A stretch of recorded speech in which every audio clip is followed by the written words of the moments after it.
नमस्कार, मी शर्वरी एस.बी. पाटील स्कूलमधून बोलत आहे। आज मी आमच्या शाळेतील प्राकृतिक व नैसर्गिक कार्यकृतींबद्दल सांगणार आहे।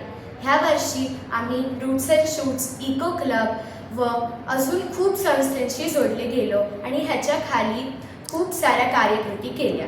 त्याच्यामधून एक होती seed ball making. Seed ball मेकिंगमध्ये आम्ही माती व बियांचा उपयोग करून पावसाळ्याच्या दिवसात ते सीड बॉल्स रुजवण्यासाठी फेकले। त्याच्यानंतर ई-वेस्ट ड्राईव्ह आणि प्लास्टिक वेस्ट ड्राईव्ह ह्याच्यामध्ये आमच्या शाळेने हे सगळी वेस्ट एकत्र करून इको मित्र ह्या संस्थेला दिली।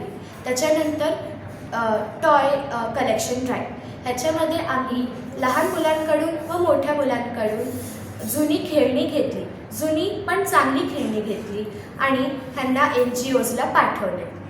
आम्ही आमच्या शाळेतील व शाळेच्या बाहेर आवारामध्ये क्लिनिनेस ड्राईव्ह केला।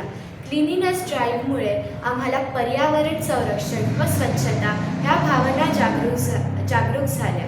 त्याच्यानंतर best out of waste. Best out of वेस्टमध्ये आम्ही कचरा किंवा वेस्ट ह्याला वापरून उपयोगी नवीन गोष्टी बनवल्या, ज्याच्यामुळे आम्हाला कचरा कसे कमी करायचे त्याचे सवय लागून गेली।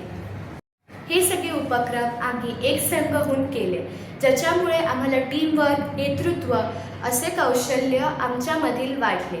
तर शेवटी मी एवढंच सांगू इच्छिते की हे सगळे पर्यावरणपूर्वक उपक्रम सादर करून आम्ही विद्यार्थी सगळे एक जबाबदार नागरिक बनणार आहोत। धन्यवाद।